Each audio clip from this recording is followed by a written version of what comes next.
Tonight is about 10 years. 10 years of promises made, 10 years of promises kept, and a promising future. All for one mission, all for one reason: to improve the quality of life of the citizens of the city. That's our only reason and our only thing for our purpose. 10 years ago, you also voted overwhelmingly for us to become a city. And there were three main reasons for us to become a city: local control of our zoning, local control of our police, and local control of our public works. Those are the three main reasons. The number one reason we became a city was zoning. The number one reason we became a city was our zoning. We have set our zoning perimeter standards, and then we charge our community development and our code enforcement to carry out those charges and to be, if you will, the watchdogs of our community as far as beauty and safety is concerned.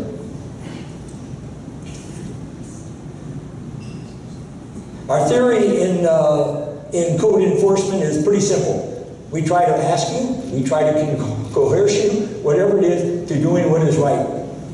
And if that doesn't work, only as a last resort do we use code enforcement. We don't care to do that unless we absolutely have to. Last year we had about 400 code cases, and we picked up over 1,000 illegal signs around our city. And if those belong to you, sorry, we've already traded them in and got a refund on them. We've started a new code violation app called iWorkQ. So it's capital I, W-O-R-Q.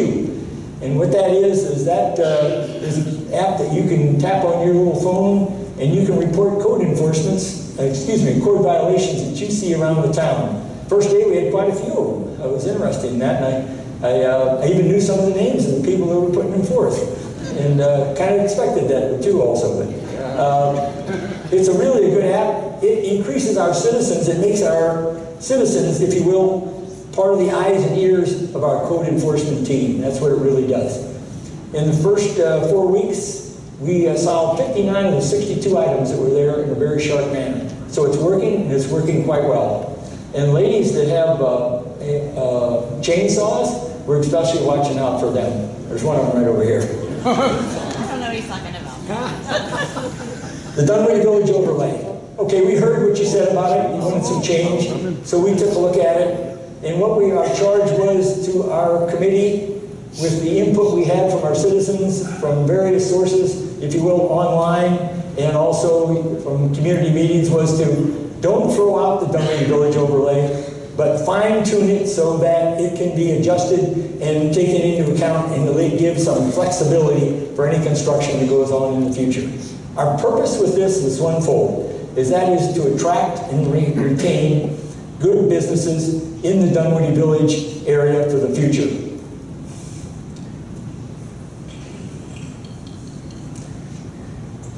I don't know if they're here tonight, but these two dudes, if they're here, we'll get the police to escort them out. But we've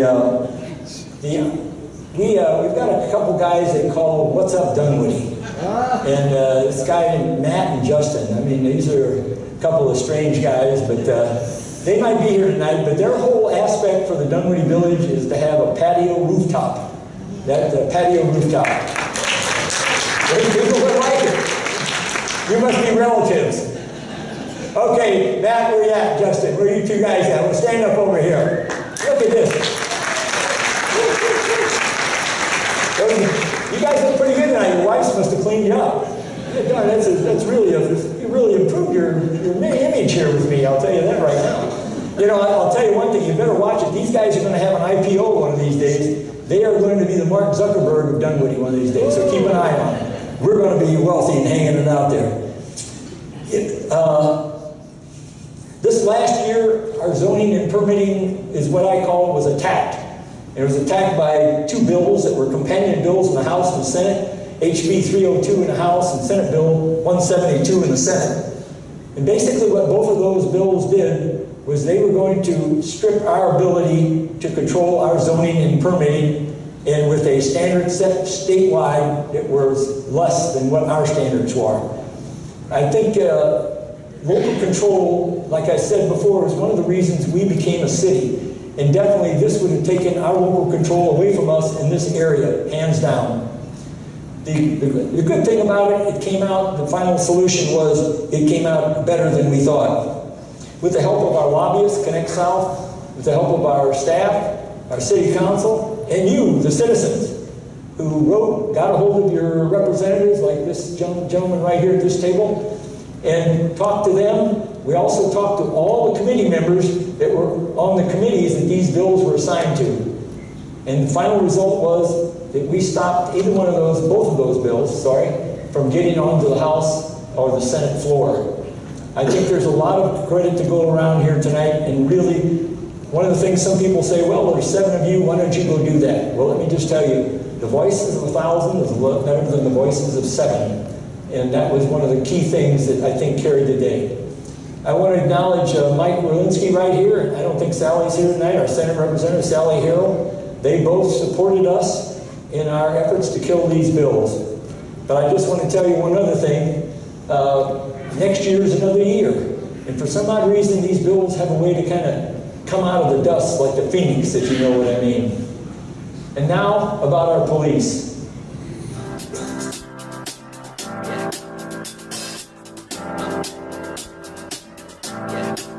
I got this feeling inside my bones. It goes electric wavy when I turn it on. Off from my city, off from my home. We're flying up no ceiling when we in our zone. I got that sunshine in my pocket, got that good soul in my feet. I feel that hot blood in my body when it drops. Ooh, I can't take my eyes off it, moving so phenomenally. You're more like the way we rock it, so don't stop.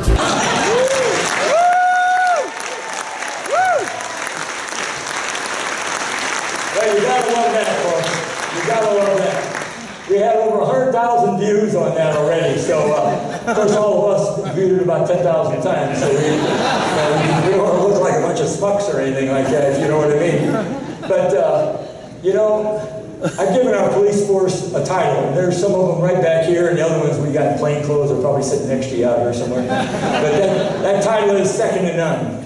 Our police force is second to none, hands down.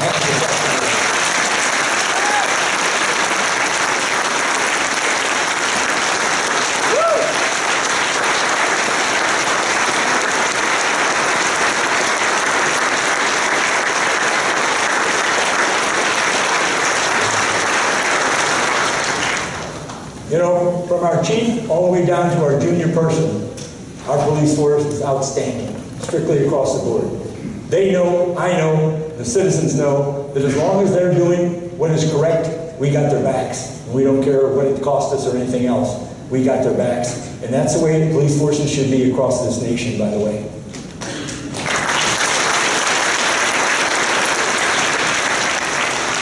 They're the pride of our city. They not only protect us 24/7, but they also are heavily involved in our community. They are engaged in our community, and it's in their involvement is known like Christmas for Kids, various other things that they put on every year.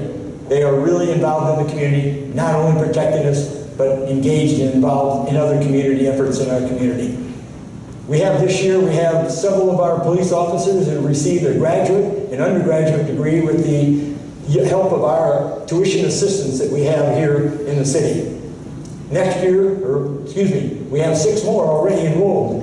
So we're going to have several of our police officers get their degree with the assistance of our tuition assistants. And we encourage that. They do that on their own time, by the way. That just shows a little extra effort from each and every one of them.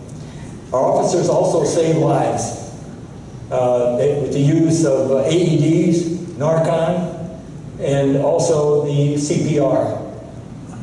Several of our officers were just honored down at the state capitol, and there they are right there.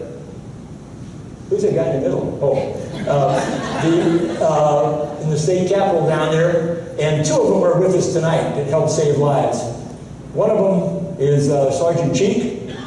Sergeant Cheek saw an individual, he's right back here, saw an individual that was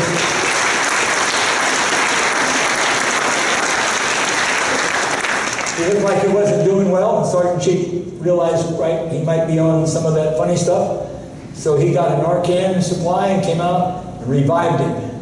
He was on an overdose of heroin. We also have Officer Juan Lopez here. Is he here tonight? There he is. Officer Lopez is right back there. Officer Lopez came upon a young child who stopped breathing and was turning blue. He immediately started CPR, revived the child, and the child is alive and well today. Thank you, Sergeant. Thank you, Officer Lopez.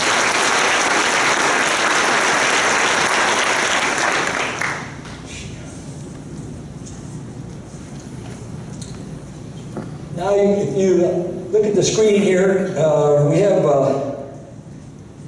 these are our bailiffs, and some of them might be in there. We might have some of our civilian patrol in there. But our court is run by volunteer bailiffs, by the way. They get lunch once a month at McDonald's, if I can afford that. And they have done a tremendous job. We have 4 of them have already served 10 years as a volunteer bailiff. And we have a whole slew more that have served many other years. We have our bailiffs, so some of them are here tonight, some of our civilian patrol. Would you all want to stand for me, please?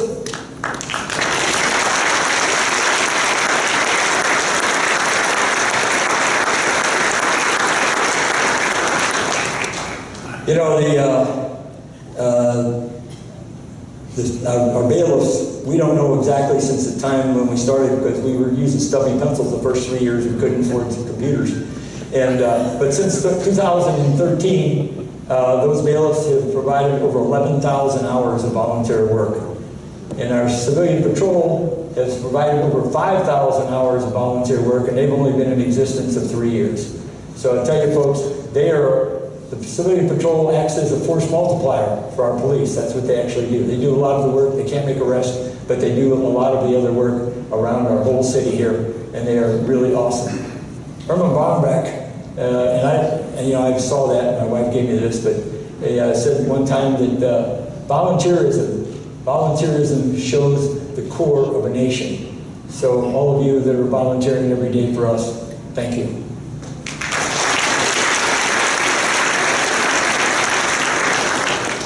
Okay, you know, one of my favorite subjects is paving. Everybody knows that around here. And I used to do this. That's why I like it. I'm not doing it right now. That's why I really like it. But I will tell you that the year before we became a city, there were 3 short streets paved in this city. Only 3 short streets. And we started paving in 2010. And from 2010 to the end of 2019, we will have over 60% of our streets paved in this city. Wow. I think that's one heck of an accomplishment. And one of the things that we're looking at is we're not going to stop there, because, yes, a product of our GIS department. Take a look at this. It'll kick off here in a minute, and it'll show you 2010. Now watch how the streets fill in here as we paved them. Pretty snazzy, eh? I did. That's impressive. Very. Okay, you know, 3 years ago, or 2 years ago now, we signed a 3-year contract with a paving company here, and we thought it might save us some money. And by the way, it has been a tremendous financial advantage for us, because it was this year we got started early. Instead of an 8 to 10% that we've been using on an annual basis, we only had about a 1 to 2% increase in our paving cost per unit. And that was the brainchild of the folks in our Public Works Department. I'd like them to stand up wherever they are tonight. Come on, stand up. I know you're over there. There you are, over there.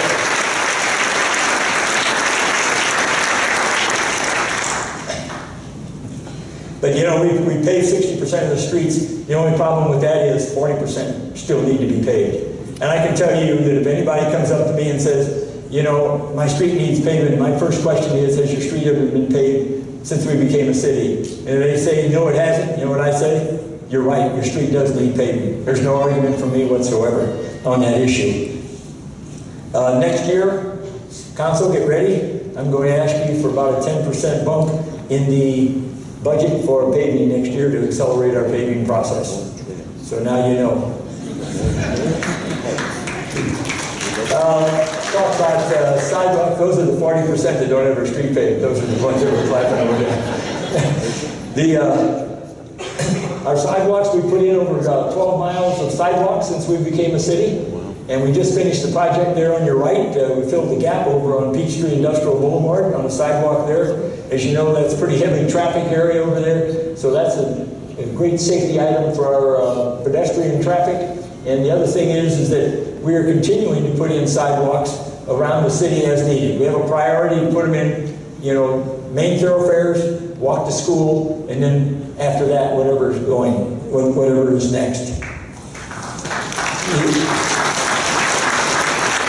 The sidewalk on Tilly Mill, I know you're here. I know where you are. There she is right back there.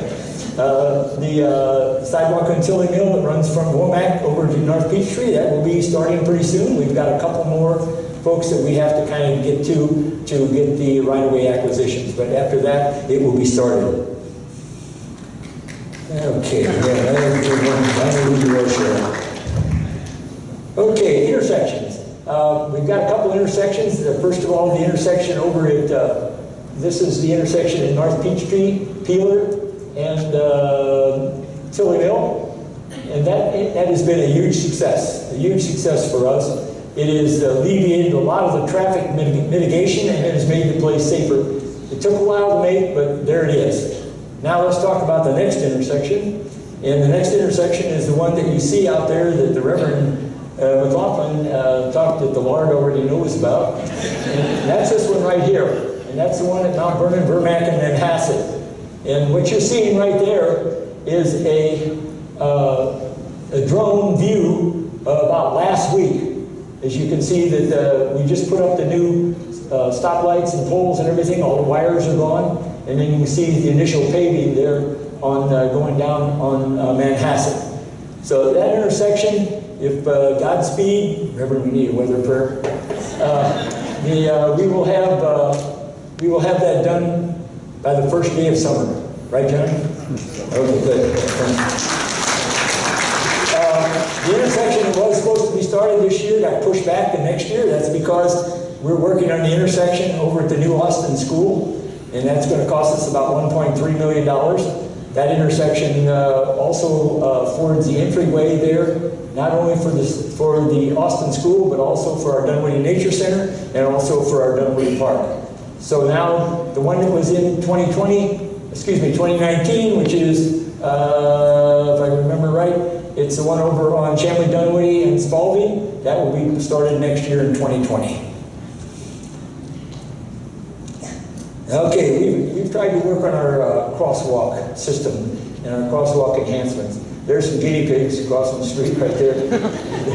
It's all lit up and everything else. But, you know, we've done some progress on this, but I just want to tell you, we need a better buy-in by our drivers here in the city. And I'm sure that all the folks that are driving through, because I'm sure none of us would do that. But, you know, we have to learn the rules and the regulations of crosswalks. And it's real simple.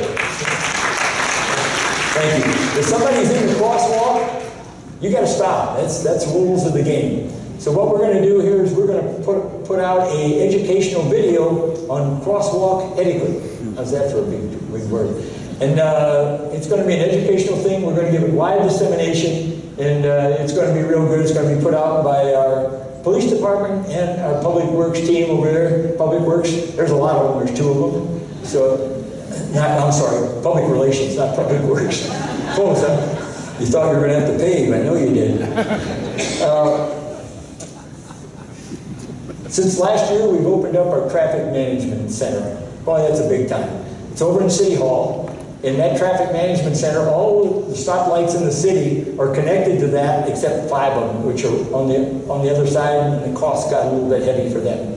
So this traffic management center, we have the inputs into that. There's 27 cameras around town that put inputs into there. And it's the way it's run, we don't have somebody sitting at the chair every time they see one of the intersections backing up a little bit, turn the knob. But what we do is we go on a historical basis after a certain period of time, and if we notice a road's backing up for a couple of miles one way and not the other way, then we can adjust it from right there. And we can also troubleshoot our stoplights right from the Traffic Management Center. So this is a great enhancement that we've just started this year. On your lower picture there is one of my favorite things, and that is stormwater. Stormwater is by far our largest financial liability in this city. We have inventoried, we've inventoried every pipe, and we've rated every pipe so we know if it's good, fair, or bad. And so what we're basically doing is fixing the worst first, and then we're also taking care, of course, any failures that happen at the same time. Ladies and gentlemen, that's a 20, 30-year project right there, at least. It's going to be that long because it is just so expensive to do this. The one on the left there has been, you see what it looked like? The one on the right has been relined. We try to reline the pipes if we can. If we can't, we have to remove and replace. We're also addressing our water quality in our waterways through our inspection program. We've upped that here recently, and Michael, I'm going to be talking to you about that here in the next couple of days. Parks and trails are a big source of city pride here for us, without any doubt in anybody's mind. The trail was just talked about a few minutes ago about the bridge. We just put the bridge over Nancy Creek, over behind the Townsend condominiums, townhomes over there, which is kind of due east from the old City Hall, if you're familiar with that. This is a great thing here, right here. It's going to be highly accepted. It's awesome. How about that? Use those big words. Awesome. That connects the east to the west of Dunwoody. It also connects the residential to the perimeter center. And there's Ann Hamlin right there, and she's looking for all you residentials to get over here and get in the perimeter PCID. And while I'm talking about Ann Hamlin, Ann is the head of the PCID. I want to thank her and the board members for all the cooperation that we get in the city from them, because folks, let me tell you, it is fantastic. We have a strong relationship, and they are great folks to work. They help us in just about anything we need, and including the dollar sign once in a while. So thank you so much, Ann. Talking about the trail here a little bit further, the 12-foot trail from the park over to Perimeter Center East was built by the developers at Townsend Townhomes, not condominiums, townhomes, and that was built as part of the agreement, in part of their agreement with with us as far as the zoning is concerned. And we just said the Grubbs property was approved, and the Grubbs property is going to build the trail from Perimeter Center East over to Ashford Dunwoody Road. The trail system eventually is going to look like this. It's going to go from east to west in the city of Dunwoody, and we're going to connect to somebody on the east, whether it be Doraville or Peachtree Corners, and on the west with Sandy Springs. On the south, we're going to connect with Brookhaven or Chamblee, and from there we're going to connect on down. They're going to connect to the Pass 400 and all the way down to the Beltway. So folks, we're going to have a heck of a trail system in our city. It's going to be fantastic.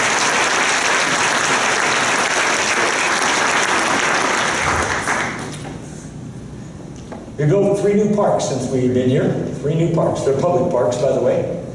And we've also, we'll have a 4th public park as part of the Grubbs agreement. They were going to build a 2-acre park in their property. It'll be a public park. We're going to walk off the stage. And it will be just to the west of Perimeter Center East. So that's another park that will be coming online.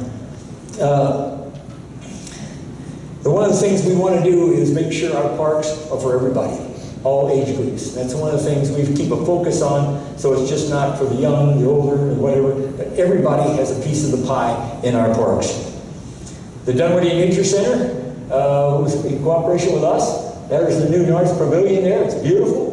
It's a hot spot for events in the city right now, so you better get your name in early if you want it. And down below is the Dunwoody Preservation Trust opening up the Donaldson Bannister House and the park over there. The Dunwoody Preservation Trust runs that as a nonprofit. Dunwoody Nature Center runs the Dunwoody Nature Center as a nonprofit. And you will see that the Preservation Trust not only that, but we now have the Donaldson Bannister House, the historic Donaldson Bannister House, open for, if you will, events and everything else that you want to have over there. Meetings, come on over. But I understand that's in demand also. So get your name in the hat, or maybe they just told me to get your name in the hat and it was for demand. Brook Run Park is full of potentials, folks. And just this week, we did the groundbreaking ceremony for a $7.5 million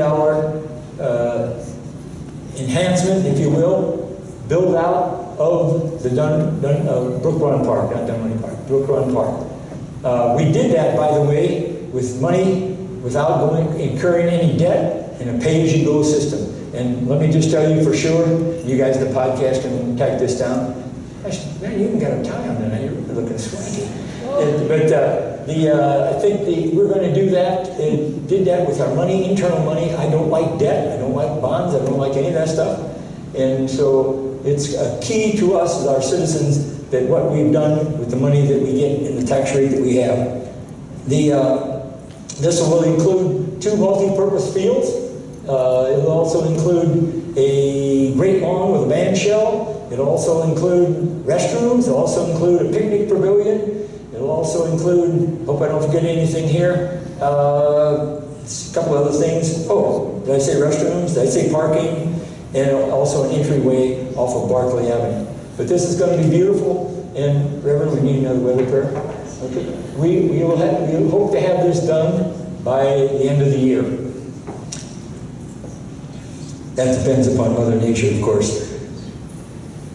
While we're talking about that, we're well aware of the concern of our citizens in Village Oaks and our other citizens about the possibilities of what might happen, what this park might cause. The advancements that we're doing in the park because of runoff and things like that. But we have looked at that. We are having people looked at it. We've done hydrology studies. We've done all that. And I want to ensure all of you that we will be diligent as we build this to ensure that nothing does go wrong and that you are safe in your homes. The new baseball fields, there they are on the right. They're better than you can imagine. They're the pride of the baseball area around here. Everybody wants to play on them. In fact, right now, since the high school had some problems with their field, our high school is using our fields also.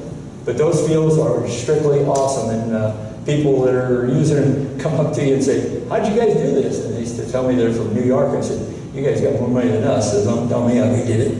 But they are really, really nice. We've developed a arts plan. It will be implemented over several years. It will not be implemented immediately and all at one time, but we have that and we'll be working on that. And we're also very cognizant of the Sproul Center for the Arts and the stage door players, that they need more room, and we're going to try, and we're working on creating more room for both of those very popular organizations here in our city. We've also added a lot of park programs in our parks, and again, those programs are for all ages as you go through. Finance, one of my favorite things. Everybody knows that too. But there's an old government finance saying that in government, a penny saved was a miscue, but not in Dunwoody. In Dunwoody, we're well financing our own self. We're financing our own projects very well, and we're doing a very good job of it. When we became a city, one of the things that people said was that we were going to raise their taxes. 10 years have passed, folks, and we have not raised the property tax mill rate of our citizens 1 iota, 0.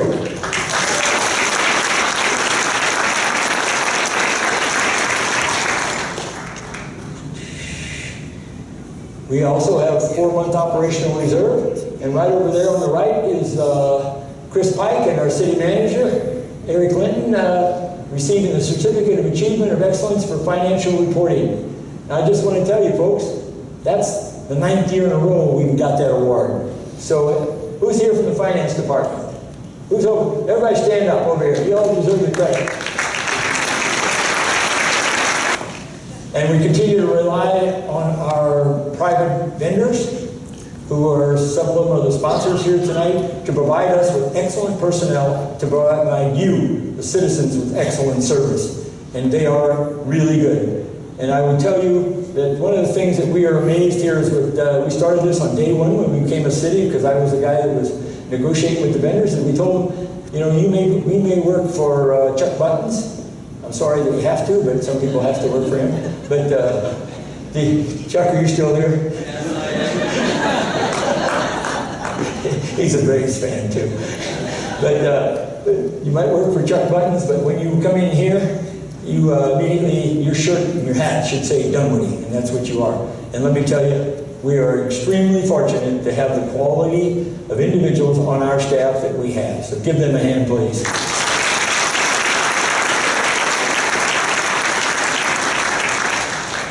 You know, our financial prudence had a little bit of a benefit for us, because we have a new city hall that we got $12.75 million invested in. The problem with that is we could only get a $10 million loan, but we had $2.75 million in reserve that we could put forth, and that's the reason why we're in our brand new city hall over there. And that city hall is a great source of civic pride for not only our citizens, but also for our staff that works there every day. And it is strictly first class. That city hall, we're going to take care of that city hall and keep it in first class shape for the years to come. Hopefully that'll last us at least 40 to 50 years. And there's a lady here tonight, Marcella Barcel. She is the one that keeps that city hall clean, keeps it shiny, and keeps everything going in. Marcella, where are you?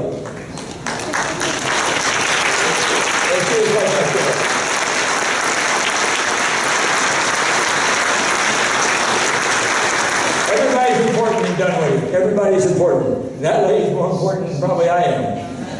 Let's talk about EMS, and it's a subject that I know has been battered around here for quite a bit, and I'm well familiar with it, and so is this gentleman right here. And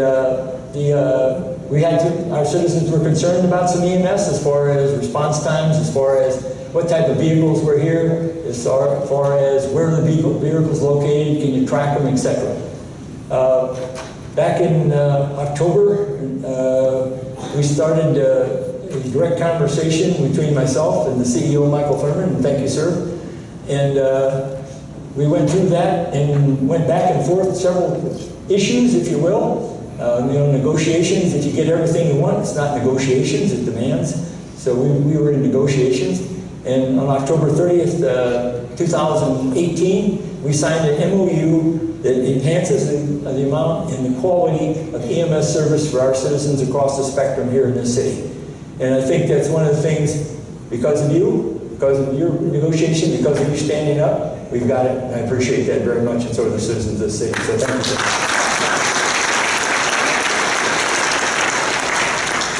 That MOU includes response times. It includes ALS vehicles, that's advanced life support vehicles, at each station. It also includes a ALS vehicle roaming from 9 to 9, Monday through Friday.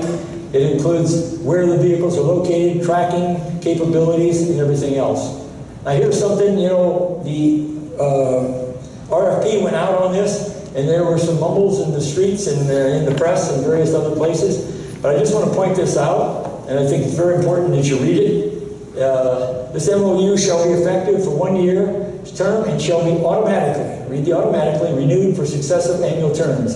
The City of Dunwoody and DeKalb County agree that the MOU terminates upon execution by the DeKalb County of a contract with an ambulance provider after 2019 RFP process for the DeKalb County Emergency Transfer Services, so long as such contract, among other items, contains material items of this MOU, and upon is the key word there, upon execution of amendment to the fire station's intergovernmental agreements between the parties which have addressed the EMS within the City of Dunwoody to the satisfaction of City of Dunwoody and DeKalb County. Folks, that should give our citizens some assurance there. That's a binding document. He has agreed to that. I have agreed to that. That is a binding document. So our citizens now have EMS. And since we implemented that, I think, sir, it was November 8th, I think he moved the fire trucks in Chief, if I'm not mistaken. I mean, the ambulance into the firehouses. I've had 2 complaints about EMS, so You know, we've come a long way in a short time. Is there more work to be done? Yes. But there's always more work to be done somewhere. I want to talk to you a word about trust. You know, it's one of the key elements in the English language, I believe. You know, I'm a Marine, everybody knows that. You know, I'm very proud of being a Marine, and I always will be. I mean, those are some, I've served with some of the best men and women this country has to offer. And one of the things I had to do was trust. I had to trust the Marine on my left, I had to trust the Marine on my right. I had to trust the guy flying my wing on the left and on the right. I had a 19 or 20-year-old high school graduate fixing the engine on the jet that I flew over 300 combat missions, and I trusted him. Mutual trust is important in life. You can sign all the contracts you want, but if you don't have the trust, you don't have much to go on. Michael Thurman, the CEO of DeKalb County, and I have a mutual trust. I've told him to his face several times, I trust him. And I'm telling you tonight in the public, I trust that man. I trust him. So you know what? He has brought something to DeKalb County it hasn't had since I lived here. And that was somebody that you could talk to, somebody that you could trust, and somebody that you could look at and say, yes, he's going to do what he says. So thank you very much.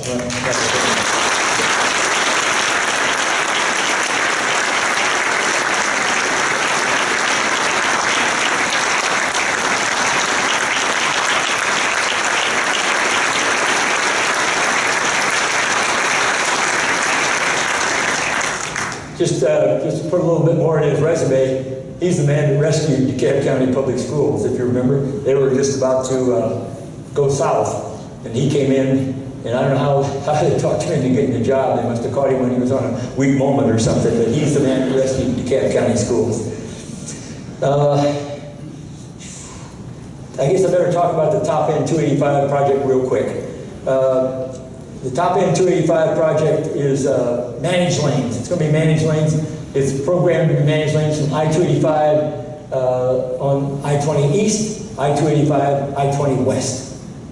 Most likely, they're programmed now to be, if you will, elevated lanes. Nothing's written in concrete about this. But we have a group up here, for lack of a better term, we call ourselves the North Metro Atlanta Mayors Association. That's a big term. That's just, Frank's a member of that organization.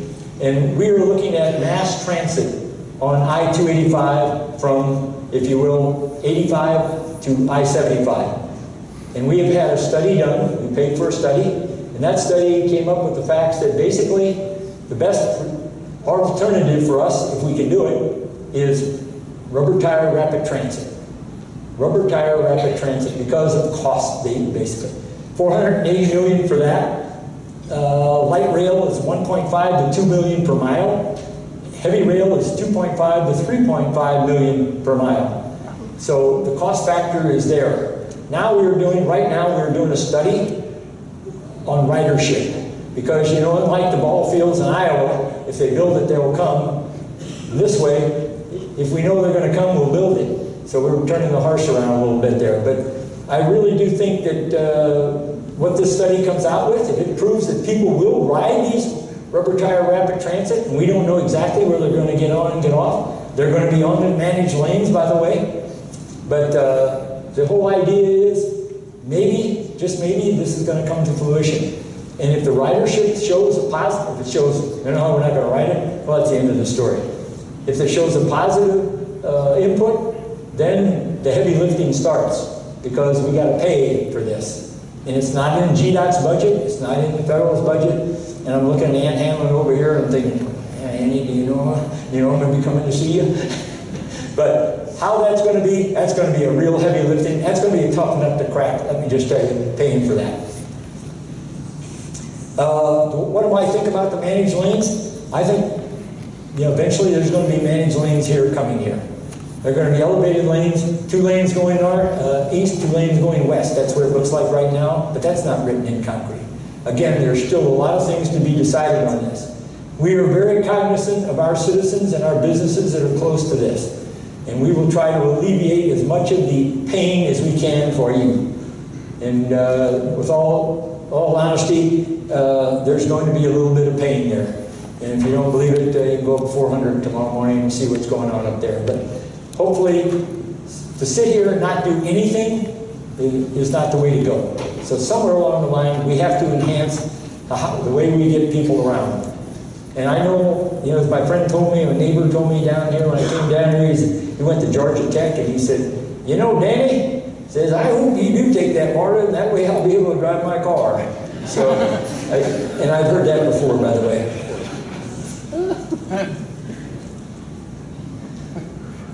You know, Dunwoody's a great place to live. We got fabulous amenities across this town. All kinds of great amenities.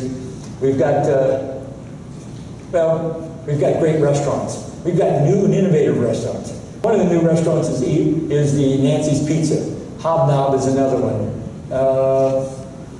I took this out of my speech, so I'm kind of pulling it out of my top of my head. Oh, Del Francisco Steakhouse. And there's about 4 or 5 other ones that are really neat, new, unique restaurants. Who's that guy for crying out loud? Hope he pays his bills. We've also got great hotels in this town, folks. We've got hotels in this town that I'll put up against any city in Georgia. Anybody in Georgia, I'll put up our hotels here. They are across the spectrum, cost-wise, all of them are quality. We've got great shopping. If you don't believe that, just ask my wife. And the shopping range is everything from Bill's Perimeter Mall there down to the smallest shop in Dunwoody. We've got shopping for all of your tastes, whatever you want. We've got a little thing for you to buy and a little place for you to buy it. We've got good schools. And a lot of that credit goes to our teachers and our parental involvement in our schools. So all of you that are parents that have our schools in our public schools here in Dunwoody, you deserve to give yourself a pat on the back.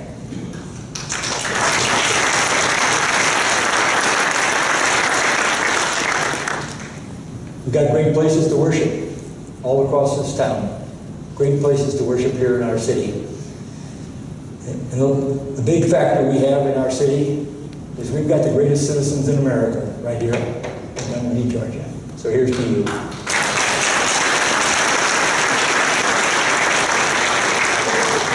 All this makes Dunwoody a very special place. A very, very special place where people want to come and people want to be and people want to live. You know, there's a lot of thanks I need to offer out tonight, and I want to just go through them here. You know, I hope I don't forget any of them. But all these folks that are nonprofits and all other folks that are working, they do a lot of work here that goes unseen. Unseen, they just do it and they move on with it. I want to thank all of them, you know, the Dunwoody Women's Club, you can clap if you want, Dunwoody Gardens Club, Dunwoody Nature Center, the DHA, there's the president of DHA right there, Adrian, the DPT, the Sproul Center for the Arts, which I've already mentioned, the Stage Door Players, and the last thing I want to mention is something that's strictly awesome here, folks, in this band. And that's the staff of this city. The staff of this city. And I want all of you to stand up.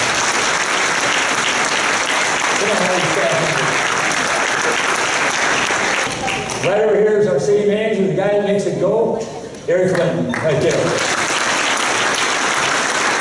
And he's doing the short straw tonight. He has to sit next to Chuck Buttons, but that's the way to go. Life throws a couple curves at you every once in a while, Eric. That's the way life goes. Yeah, I've told you a lot of times that family is extremely important to me, and it is. That's the number one thing in my life.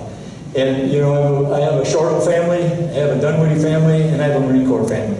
All are important to me, but the Shortle family is probably the most important one. As Rick took some of my speech here tonight. It's okay, Rick, but you owe me $5. But the Shortle family is so important that, you know, we have 3 sons, 3 daughter-in-laws, 5 grandchildren. Our oldest son is a cardiologist, lives in Lincolnshire, Illinois, around John's country. And they have 3 children. Our oldest grandson is a sophomore at Boston College. He's in the NROTC program, and he will continue the family tradition of serving our nation. Our oldest daughter, and as she reminds me, Papa, I'm your only granddaughter, is a junior in high school at Loyola Academy in Chicago, and she's a soccer player there. And then our youngest grandson in that family is a 5 foot 10 inch, 130 pounds, ripping wet wide receiver that thinks he's Jerry Rice. And you talk to this guy, you'd think he's God's gift to the nation or something like that. But that's okay. He's So they live up in Lincolnshire, Illinois. You've already met our son Matt, lives out in California, and he has 2 up-and-coming children, coming up on 2 and 4. And I can tell you, Matt thinks he's tough, but those 2 kids have brought him down and his wife down to their knees. And we're going to be going out there in a little while and taking care of them, so we'll see how that works. But they live out in California. Our youngest son lives in the Phoenix, Arizona area. They just got married a little over a year ago. So you see, our family is kind of spread out a little bit. You can't just get in your car, go down the road and drive and see them. It just doesn't work out too well. So, and the other thing I noticed the other day, I thought I was 27 years old. I looked at my birth certificate, and one of those numbers was wrong. And so I think I don't know what the story is in that, but I was telling everybody I was 27 for a lot of years, so maybe I better drop off of that. But Toby Keith has a song, and it's kind of neat. I'm a country western guy. I'm from the country. And see, all you folks are now country western people. We've sworn you over, and you all wear jeans. We used to wear jeans. You used to call us Hicks. So, but Toby Keith's got a song, and that's a lyric is, "It's time for me to make time." And it's time for Denny Shortle to make time to go see his granddaughter, go see his grandson in Boston College, maybe have a beer with him, go see my grandson that thinks he's Jerry Rice, and watch him play a little football, go out and wrestle with a 2-year-old and a 4-year-old for about 3 days, and then get out of there while we're still alive, and then go out and see our son and our new daughter-in-law out in the Phoenix, Arizona area. So on December 31st, 2019, Denny Shortle will retire as your mayor. And it's one of those things that, thank you, I paid him $5 for that. But it's one of those things that I've thought about a long time. If I was younger, if I did all these other things, but everything piles up, and I think maybe it's just time. Mary wants me to be home to boss her around a little bit more too, by the way, so I'll take care of that too. But I know somebody, Terry's announced that he's going to run. That had no effect on how I'm going to run or not, whether I'm going to run or not. In fact, it might have even convinced me to run, because I'm from a small town and I like challenges. But I've still got 8 months to serve. I'm not going to take off my pack. I'm going to give everything I've got until December 31st at midnight, and then I'm going to drink a cold one, and I'm going to go on home. So I want to thank each and every one of you for the support I've had all these years, 11 years. It seems like it was yesterday we started out, and Doug Wingate talked me into being on Dunwoody Yes. I'm still ticked off at her, by the way, but that's the way life goes. But there will be somebody come up and take the gauntlet. There will be somebody else do it. We've got this thing pretty well squared away, I think, and I think it will continue to operate real well. In summary tonight, I just want to tell you that I think we've come a long ways in 10 years. We've accomplished a lot of our objectives. We've stayed true to our principles, and we've stayed true to the needs of our citizens. Is there still work to be done? Yes, there's still work to be done. But I think we are properly positioned in this city to have a next decade of great achievements as we go down. And if we stay the course, everything will be okay.